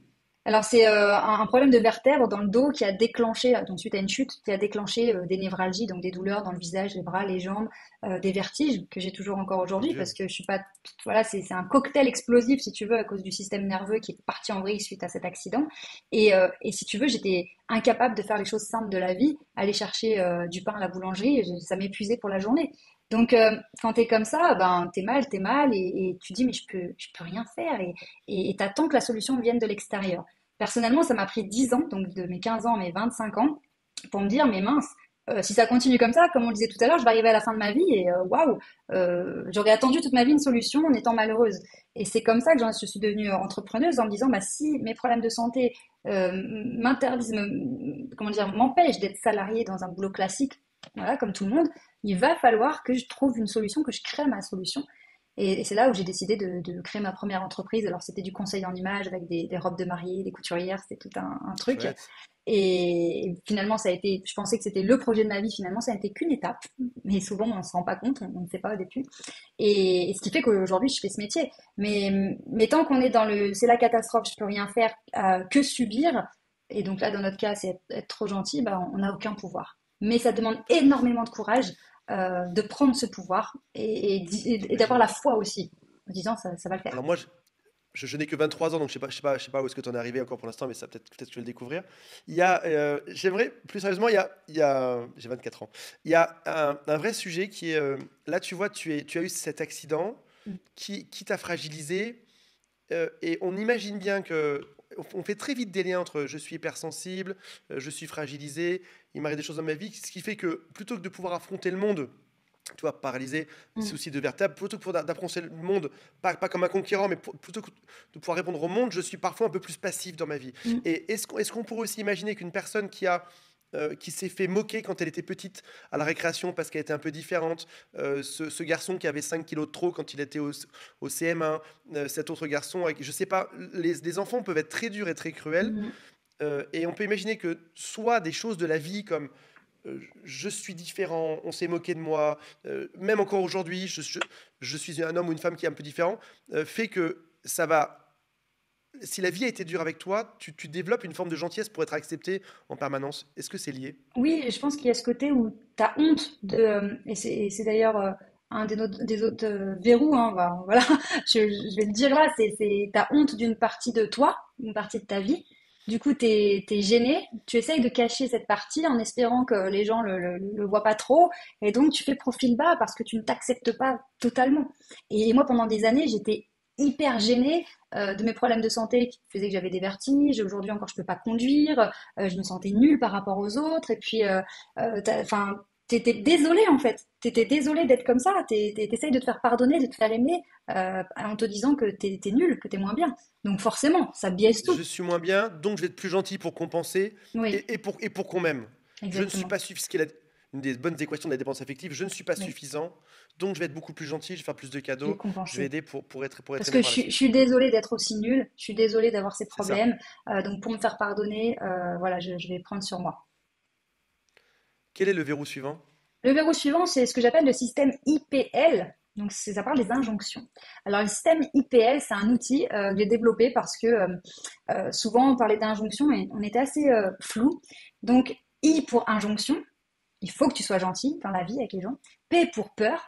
les peurs que ça déclenche si tu vas à l'encontre de cette injonction, bah, si t'es pas gentil, les gens vont te rejeter, les gens vont te juger négativement, etc., etc. Et elle, pour les limitations. Les limitations que cette injonction va créer chez toi, donc là, pour le coup, c'était bah, ne pas réussir à s'affirmer, etc. Et le système IPL, tu peux le mettre pour tout. Voilà, par exemple, il faut pas gagner beaucoup d'argent parce que l'argent c'est mal. La peur, bah, c'est de devenir Ouais. une mauvaise personne. La limitation, bah, tu vas te restreindre dans ta carrière. Ok, ça me parle bien. Quel est Donc, le... On est au sixième, c'est ça, avant-dernier? bah, la 6, c'est la fameuse honte, parce que là aussi, Ok, je voulais en parler, tu sais, on parle d'authenticité. Ça aussi, c'est un mot qui est intéressant, parce qu'on dit toujours, il faut être authentique, il faut être gentil, il faut se montrer tel qu'on est, etc. Et, et quand je parle d'authenticité avec les personnes que j'accompagne, je leur dis, mais être authentique, c'est pas être parfaite, c'est pas être parfaite à tous les niveaux avec voilà, les cases qu'on nous met. Être authentique, c'est ne pas cacher une partie de soi dans le sens, alors ne pas tout révéler, évidemment, on parlait de se protéger, mais si, imaginons que tu acceptes que 60% de toi, tu as 40% que tu n'aimes pas chez toi, complexe physique, ce que tu as pu vivre, trauma dans ton enfance, venir d'un niveau social pauvre, etc. Voilà, tu as 40%, peu importe, t'aimes pas chez toi, tu le rejettes, tu es en colère. Comment tu peux être authentique avec les gens si tu leur caches 40%? C'était pas authentique. Ils sentent bien qu'il y a un loup. Ils disent, mais ouais, il est sympa et il est cool, mais pas bizarre, je sais pas. On dirait qu'il nous cache un truc. Non, c'est simplement. la fatigue sociale peut aussi venir de ça. Je pense qu'on peut mesurer, c'est une théorie qui est très personnelle, on peut mesurer le niveau d'authenticité d'une personne à sa capacité à rester longtemps dans une soirée. Une personne qui a trop de masques, Oui. un masque social, qui se cache, qui cache sa timidité par une forme d'extravagance, Mhm. qui cache une extravagance par une timidité, quel que soit le masque que tu utilises. Si au bout d'une demi-heure, une heure en soirée, tu es extrêmement fatigué, c'est que tu as un masque social, tu as un jeu d'acteur, tu as un rôle qui est difficile à tenir. Ça, Ouais, c'est le besoin de ressourcer, d'être seul. Parce qu'à la maison, seul, tu es et toi-même. toi-même. Tu es ton vrai self. Exact. Et j'ai remarqué aussi que dans ce travail de transformation, tu as une espèce de lâcher prise où tu n'es plus en hyper-vigilance. Qu'est-ce que la personne exprime, qu'est-ce qu'elle dit, qu'est-ce que je dois faire, comment je dois agir, à s'auto-juger en direct, à avoir ce dialogue interne qui te dit, oh regarde, t'es ridicule, oh, c'est débile ce que tu dis. Et donc, quand tu as confiance en toi, que voilà, tu travailles sur toi, ben, tu commences à te détacher de ce que pensent les gens, tu te détaches de la situation, tu es moins touché émotionnellement. Et il y a ce côté, je dis, mais qu'est-ce qui se passe? Je me dis, non, je m'en fous, mais est-ce que je suis devenue arrogante? Non, non, t'es plus en hypervigilance, t'es juste toi-même et c'est cool. C'est cool. Après, Est-ce que... un bémol quand même pour les hypersensibles, parce que je sais que quand t'es hypersensible, des fois la foule et tout. Oui, totalement, totalement d'accord. Et donc voilà, mais c'est vrai que plus t'es authentique, moins t'as peur, moins tu surveilles, plus t'es en détente et plus c'est facile finalement. Et tu rentres chez toi, t'es plus épuisé. Ça change beaucoup de choses. Ouais. Mettez le mot 1h10, mettez le mot, pour vraiment les perturber, euh, tabouret social. La personne comprendra, les gens se demandent, tabouret social, ça veut rien dire. Ils seront confus en voyant ça. On dirait, il faut qu'on Euh, étudie. tabouret social. Euh, on est dans une génération aujourd'hui. Le gentil, à mon sens, est une personne qui a un besoin de conformisme. C'est se conformer à une société et lui ressembler pour ne surtout pas faire de vagues. Je ne dois pas être vu, je ne Mm. dois pas être critiqué, je dois être aimé, je dois ressembler. Un espèce de monstre en miroir à tout ce qui vit. Un monstre de suradaptation, de masque.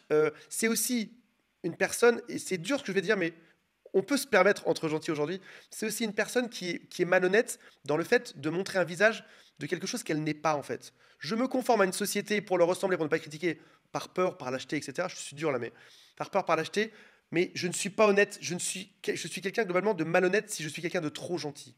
Et tout ça pour en arriver au fait qu'aujourd'hui dans notre société, si tu regardes un peu TikTok, tu vois que les gens qui cartonnent sont des gens qui sont extrêmement différents. C'est-à-dire qu'en gros, ceux qu'on aime, seront des gens qui physiquement peuvent être difformes. TikTok, pour l'histoire, avait songé à son lancement il y a 5-6 ans de ça, avait songé à interdire toute forme d'handicap dessus. Alors TikTok est chinois, ils font ce qu'ils veulent là-bas, on est dans des mentalités très différentes entre Chine et France, bien évidemment. Ils avaient songé à ça au tout début, et ils se sont rendus compte, en lançant l'application, à la grande surprise, il y a 6 ans, tu sais, ils sont très lisses. Oui, Mentalité asiatique est très lisse. Enfin, on montre pas d'émotion, très lisse, etc. on Pas de garde la différence. face Et toujours. ils se sont rendus compte. en lançant l'application à l'époque, il me semble, j'ai peut-être une bêtise, je crois que c'était il y a 5-6 ans, que les gens likaient plus particulièrement ceux qui étaient différents, ceux qui avaient des particularités physiques ou de langage, ou même les personnalités qui étaient excentriques. Tu vas Oui. dessus, et même toi probablement, tu vas dessus, tu démarres ton tel, t'as envie de voir tout, sauf de voir Gisèle, la meuf à la compta de ta boîte, qui est complètement sobre, avec un col en V, qui va à l'église le dimanche, qui a pas un mot qui dépasse. Tu veux voir autre chose. Tu veux rire, tu veux t'amuser, tu veux être passionné, tu veux être captivé. Tu vas tirer même pas voir un film sur quelque chose qui ressemble comme deux gouttes d'eau à ta Oui. vie. Ce serait juste pénible. C'est déjà ta vie. Tu veux autre chose. Et donc on arrive dans une génération. Il y a une question à la fin. C'est très long, mais il y a une question à la fin. On arrive dans une génération qui qui est dans une injonction paradoxale, c'est je suis gentil, donc je dois ressembler à la société pour ne surtout pas me faire remarquer parce que je veux être aimé. Là aussi, tu es juste honnête et tu regardes en une seconde ce qui existe sur les réseaux sociaux. On aime la différence, on aime les gens qui s'assument un peu plus. Mhm. J'ai même pas de question à la fin. Qu'est-ce que tu en penses?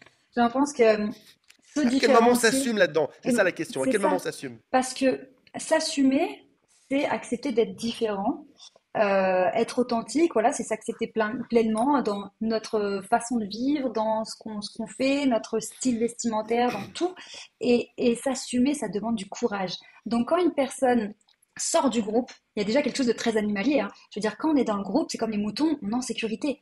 La personne qui s'isole parce qu'elle est différente, qui assume d'être différente, dit bah, moi je suis pas dans la masse, je veux plus être dans la masse, j'en ai marre, voilà, je me rebelle, hein, désobéis, je suis Hmm. moi-même pleinement, je m'affirme, je prends ma place, et ben on a cette admiration spontanée. Et c'est vrai, et là aussi, super important pour les personnes qui ont peur de prendre la parole, sachez qu'il y a un effet d'admiration spontanée au moment où la personne prend le micro.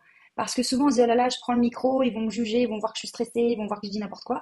En vérité, les personnes dans le groupe qui vous voient prendre le micro vous admirent avant même que vous commenciez parce que l'instinct de survie dit, waouh, elle est sortie du Elle est groupe. courageux. Waouh, il y a du courage. Même si tu fais n'importe quoi, déjà tu passes pour une personne courageuse parce que tu oses sortir du groupe. Donc, Oui, c'est pourquoi on aime les personnes différentes, parce qu'on se dit, waouh, la chance, on se dit la chance, c'est pas de la chance, mais cette personne arrive à s'assumer et à être alignée, et à être bien elle-même, elle s'autorise à être pleinement elle-même. Mais waouh, moi aussi j'aimerais, au lieu d'être bridée dans le groupe. Donc c'est pour ça, il y a cette admiration, ce côté de énorme, quoi. Et puis la personne, comme elle a confiance en elle, elle s'en fout du regard des autres. Et donc ça c'est vrai. marche. Ça Il y marche. avait une jolie phrase qui disait le meilleur moyen de louper sa vie est de traîner avec des gens qui ne t'aiment pas. Et je pense qu'il y aura toujours des gens qui t'aimeront, des gens qui t'aimeront pas. Soit différent, soit toi-même. Et autorise-toi à traîner avec les gens qui vont t'aimer dans ta différence. Moi, j'arrive à un âge, la cinquantaine, c'est génial, Flo. Je recommande la cinquantaine à tout Ça le monde. recommande? T'arrives à un âge où t'en as plus rien à faire de Oui. rien, quoi. Mais quelqu'un m'aime pas, ou même j'ai des commentaires. Attention, si j'ai 10 commentaires qui me disent que je dis n'importe quoi, je me dis, bon, là, Antoine, réfléchis un peu. Il y a peut-être eu un contresens dans la vidéo, peut-être que j'ai fait une erreur, etc. Ouais. C'est une chose. Maintenant, quelqu'un me dit, Antoine, je t'aime pas en commentaire. Je dis, mais génial, déjà. Moi-même, je me suis jamais tellement aimé, donc bravo. Et puis en plus, t'as un avis, génial, mec, tu t'affirmes, t'as un avis. Génial, tu m'aimes pas, tant mieux, quoi. Ouais. Gain de temps pour moi, j'ai même pas besoin de te connaître pour découvrir qu'on est différents, qu'on n'a rien à faire ensemble. Tu viens de donner la réponse, je viens de gagner des heures de ma vie à savoir si on pourrait être amis ou pas. Donc j'encourage les gens à ne pas m'aimer ou à m'aimer, bah, les deux simultanément, et t'arrives à un point, t'en as plus rien à faire. Tu m'aimes pas, mais génial, bravo, bravo, pars ailleurs, quoi. Oui, Va avec ceux que t'aimes bien. et tu sais, j'ai une anecdote sur ça, sur ma chaîne YouTube au début, donc très gentille, très syndrome de la petite fille, j'espère qu'on va valider ce que je raconte dans mes vidéos. J'avais Je vous des... encourage à aller mettre des commentaires de haine sur les vidéos YouTube de Non! Charline, Je vous rappelle que je qui suis apparemment hypersensible, hein, je travaille dessus, mais quand recherche même. ça aujourd'hui, Non, je pour recherche. tester si son livre a bien marché sur elle. Non, non, soyez gentil. Mais ce que je veux dire, c'est que tu vois, au début, j'avais tellement peur qu'on ne me valide pas. Je viens chez Antoine Pétavin, et voilà comment je suis traitée, hein. Voilà comment je suis traité. Non, j'ai une communauté qui est vraiment bienveillante, vraiment. Ils Oui, sont je pas, j'ai sais. des De toute personnes qui me façon, regardent qui sont vraiment, vraiment des trésors. entre gentils. Mais ouais, en tout cas, tu vois, au début de ma chaîne, j'avais tellement peur qu'on dise que c'est pas bien ce que je raconte, alors que c'est des conseils très solides, hein, que je prenais des plus grands, hein, Oui, que ça se sentait dans ma communication. Donc, je me prenais plein de commentaires terribles. Pourtant, ce que je disais, c'était carré, hein, mais ça se sentait dans le non-verbal, voilà, les expressions du visage, les micro-expressions, la gestuelle, le stress, dans mon intonation de voix, tout montrait que j'avais peur qu'on ne me valide pas. Et donc, je me prenais des commentaires. Comment tu peux... Alors, celui, franchement, je crois que c'est celui qui m'a le plus marqué. J'ouvre mon téléphone quand je me réveille. Très bonne idée, à 7 heures du mat, le truc qu'il faut pas faire. J'ouvre YouTube et je vois le commentaire. Comment tu peux donner des conseils en images vu ta gueule? Ouah. C'était mon premier commentaire négatif. Donc, d'un C'est côté... atroce. Mais ceux-là, il m'arrive et dans le temps des fois de les épingler, de les mettre en haut et de les liker en rouge parce que je trouve ça rigolo. Ah ouais, non, mais t'es là, mais pourquoi? Et encore le truc trop gentil, mais pourquoi? Moi, je suis gentil, je les aide, je leur donne des C'est conseils. clair. Pourquoi il est méchant avec moi? Et là, je me suis dit, bon, bah, bienvenue dans le game, ça y est, s'il se passe ce genre de choses, c'est qu'enfin, t'arrêtes d'être tiède. Mais en tout cas, C'est il y a ça. eu ce travail et le moment où je me suis détachée du regard des autres, j'étais OK avec le fait de pas être aimée. Bizarrement, j'avais beaucoup moins de commentaires, voilà, négatifs parce que, enfin, méchants. On, Pourquoi? Parce que les gens sentaient que j'en avais rien à faire. Donc je dis bah elle, on va la tailler dans les commentaires, ça va pas l'atteindre, c'est pas intéressant. Donc on va aller chercher quelqu'un qui a des failles.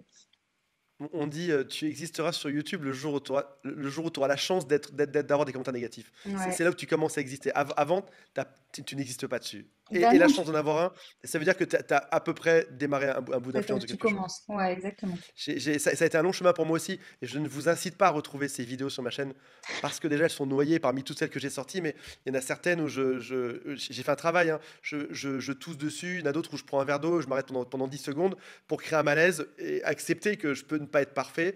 Je vais des fois, pas aux toilettes, mais je vais me chercher un café, je reviens en pleine vidéo, il y a une mouche qui passe, je la tape et je la coupe pas au montage. C'est arriver à ne plus être parfait. Oui. Un exercice que je n'ai très souvent quand j'étais jeune coach en séduction, à l'époque, j'avais 28 ans. Je leur disais qu'ils devaient aller aborder une fille, les hommes devaient aller aborder une fille, et faire exprès de faire une erreur d'orthographe dans la phrase.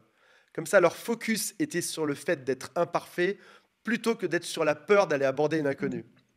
Et Exactement. je donne encore ce conseil aujourd'hui en business coaching, quand les gens font des vidéos, je leur dis fais cette vidéo. Et souvent, le jeune, celui qui démarre, ou Mhm. celui qui est trop gentil, veut être parfait. Oui. Et je leur dis faites exprès de riper sur un mot.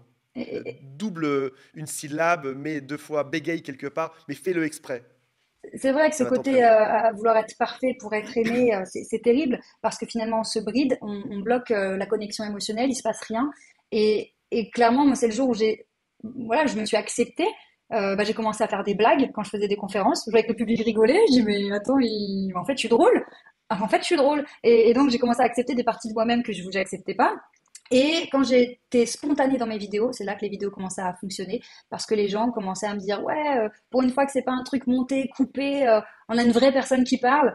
Je dis bah oui, en fait, ils veulent juste être en face d'un être humain, quoi. Et c'est comme ça que ça marche. Donc, tant que tu te crois pas à la hauteur, que tu veux être parfait et que tu te juges et que tu as peur, tu bloques tout. Donc, les gens, ils sont pas touchés, ils t'écoutent pas. Quand t'es vraiment, tu lâches et que t'es toi-même, bah, la magie opère. Ouais, c'est arrivé à remettre un peu de. Il y a un mot à la mode qui s'appelle mettre de l'attitude. Et des fois, tu peux aussi dire à quelqu'un, tu as trop d'attitude. Pourquoi tu mets tant d'attitude dans ce que tu dis?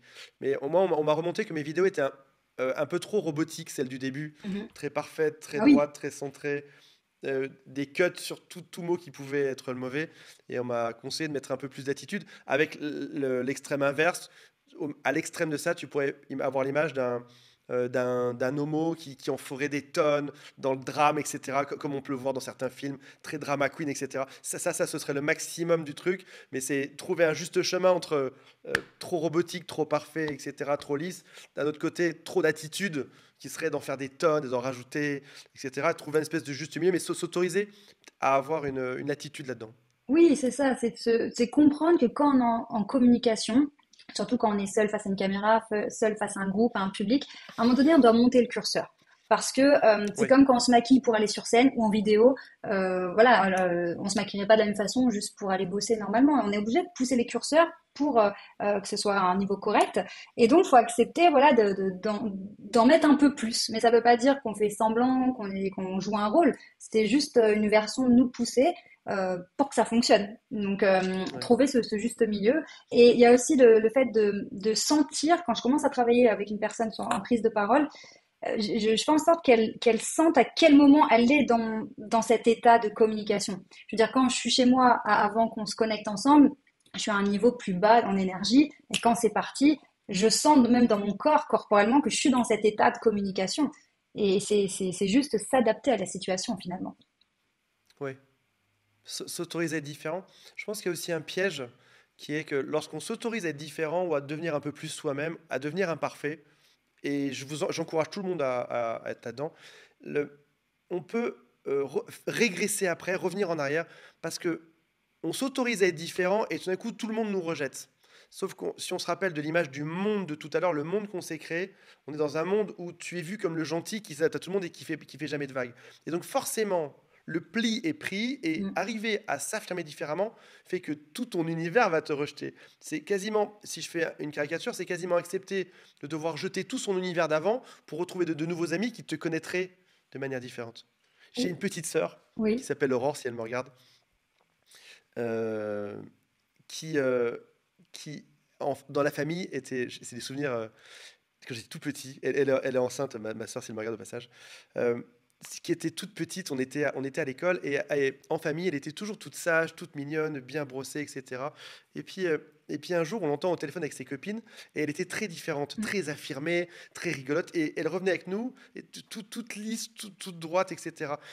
On voit bien que quand on parle du pli, si jamais j'ai une chemise et je fais trop de plis au fer à repasser, j'aurais du mal à le ressortir ce Mm. pli-là. Et dans certaines circonstances, comme tu en parlais tout à l'heure, il peut être difficile d'arriver à s'affirmer à un endroit où on n'attend pas que tu t'affirmes. Oui. Donc parfois, une partie de la thérapie devrait pouvoir être aussi de rencontrer d'autres personnes et de se comporter un peu différemment. Oui, et c'est vrai, quand tu rencontres d'autres personnes qui sont au niveau que tu vises, tu te dis, ah mais d'accord, en fait c'est possible. Et d'un coup tu te dis, mais ah oui, en fait moi j'ai toujours eu ce modèle-là, mais en vrai d'autres choses sont possibles. Et du coup tu t'autorises à être toi-même. Et c'est aussi pour ça que je vais souvent aux États-Unis, parce que là-bas elles sont, enfin, ce que moi en France je me dis, oh là là, je suis quand même un peu dingue, C'est voilà quand même, c'est un peu eux. Je vais là-bas, je dis, ouais, en fait on est large, il y a vraiment une marge quoi. Et donc, c'est important aussi de se dire, ben, quelle est ma position en ce moment dans la sphère pro, perso, à la maison? Est-ce que ça me convient? Et au début, qu'est-ce que j'observe? T'as raison. Quel est mon référentiel en réalité? c'est ça. Et est-ce que ça me convient ou est-ce que j'ai envie de faire évoluer tout ça? Et de se dire aussi, bah, il y a des personnes aussi qui vont être peut-être très affirmées à la maison, mais à l'extérieur, elles font profil bas. Ou l'inverse, un job où, hop, elles ont du pouvoir et puis à la maison, elles se font bouffer. C'est-à-dire, attends, qui je suis en vrai? Je suis quelle version? Et peut-être trouver l'équilibre pour avoir un équilibre dans toutes les sphères de notre vie. Est-ce que c'est le fameux chef d'entreprise qui est effroyable et terrible sur son lieu de travail, mais quand il arrive à la maison, est très dominé, qui a Ouais, ça les peut deux être ça, visages? exactement. Ou alors, tu sais, la personne qui te fait la misère à la maison, qui crée une atmosphère terrible, nerveuse, etc., qui Hmm. rabaisse tout le monde, qui crie sur tout le monde, et puis à l'extérieur, il est très lâche, quoi, en fait. Là aussi, c'est de se dire, attends, est-ce qu'il n'y a pas un côté défouloir d'un côté ou de l'autre? Enfin, voilà, Probablement, c'est pas sain, probablement, quoi. probablement. Quel est le dernier verrou Alors, le qu'on va dernier déverrouiller verrou, aujourd'hui? aïe, aïe, aïe, alors C'est le là, mieux, c'est le pire. pour les personnes trop gentilles, c'est un gros Vous le sujet. saurez, vous le saurez au prochain épisode. Si vous tapez le mot-clé septième verrou, on refera une vidéo dessus. Non, là, vas-y, dévoile-le. Allez, quand même. Le septième verrou, eh bien, c'est les vampires sociaux, c'est les personnes toxiques. Et c'est vrai que quand on est trop gentil, on est la proie idéale. Allez, on va en faire notre 4 heures. C'est tellement facile que j'ai voulu vraiment en faire un chapitre entier. Il y a, j'adore ce verrou et j'ai hâte qu'on en parle. Il y a dans un groupe, est-ce que tu penses comme moi il y a toujours un maillon faible, c'est-à-dire la personne, la gentille poire à qui tu pourrais tout demander, comme on en parlait au début de l'interview, tu pourrais lui demander un déménagement, d'être toujours là, elle serait toujours là. Et finalement, le vampire social dont tu parles, il identifie en quelques secondes, il sait exactement qui c'est. Alors, je dirais pas forcément dans un groupe, parce que si tu t'entoures de personnes qui travaillent sur elles et qui sont de plus en plus saines, tu sais, tu as des profils différents. Si on parle par exemple de l'outil disque, tu as le dominant, l'influent, puis tu as celui qui est un peu Ouais. dans l'ombre, le vert, tu sais, qui gère tout le monde, mais qui est introverti, etc. Je pense, plus de manière plus globale, euh, la personne toxique qui va t'en faire voir toutes les couleurs et qui peut même te détruire, elle sait à qui elle le fait. Et Ouais. elle le sent à 10 000. Elle le sent dans la façon de parler, la façon de se comporter, elle repère. Et c'est pour ça que on peut se dire, mais pourquoi je tombe toujours sur des personnes méchantes? Pourquoi j'attire toujours des profils toxiques? Et il y a des exemples comme ça en entreprise où la personne va recruter que des petits profils apeurés parce que moi, le manager, il sait que ça va être facile. Tu vois. Par contre, la personne qui arrive, la nana Bien qui sûr. arrive avec un tailleur rouge, des escarpins de 12, machin qui est là, qui est assuré, elle serait parfaite pour le job. Il va pas la prendre. Le manager toxique, il va pas la prendre parce qu'il pourra pas faire ce qu'il veut d'elle. Elle va lui remettre dans les dents qu'il est toxique, qu'il est malsain, que c'est peut-être du harcèlement, etc. Elle va lui faire la misère. Donc il va pas la prendre. Par contre, la candidate toute timide, tout apeurée, qui espère, qui est needy, qui espère qu'ils veulent bien la prendre alors qu'elle pense qu'elle est nulle, il va se régaler, dire elle, je vais faire ce que je veux d'elle parce qu'elle saura pas me dire non, elle va pas se rebeller. Donc c'est voilà, je pense vraiment que quand on a l'impression qu'on tombe que sur des toxiques, c'est de se dire mais quels sont les signaux que j'envoie inconsciemment? Pourquoi ils s'autorisent avec Ch- moi? Charline, j'ai une question, et puis j'aimerais une réponse honnête à cette question. Euh, parce que tu es quand même dans une démarche aujourd'hui où on fait la promotion de ce livre aussi, on donne plein de conseils gratuitement, et il y a aussi, et tu en donnes beaucoup, beaucoup, beaucoup plus que d'autres auteurs sur ton livre au passage. Euh, est-ce que lorsqu'on pense qu'on est trop gentil, est-ce qu'un livre suffit? Est-ce que c'est une prise de conscience? Ou est-ce que c'est un environnement entier à changer, où tout est intriqué l'un dans l'autre, il va falloir beaucoup d'années, beaucoup de temps pour tout changer?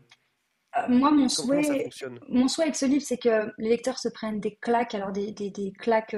Tu sais, moi, je suis Violente, Cruella. non, mais je suis une main de Merci, fer dans un Cruella. gant de velours. Tu sais, moi, j'adore. Je prends de la gentillesse, donc je peux dire quelque chose qui est très dur, mais avec les formes et gentil, pour que tu vois que la personne ne se sente jamais mal, mais qu'elle se dise ok, ça pique, mais en même temps c'est vrai.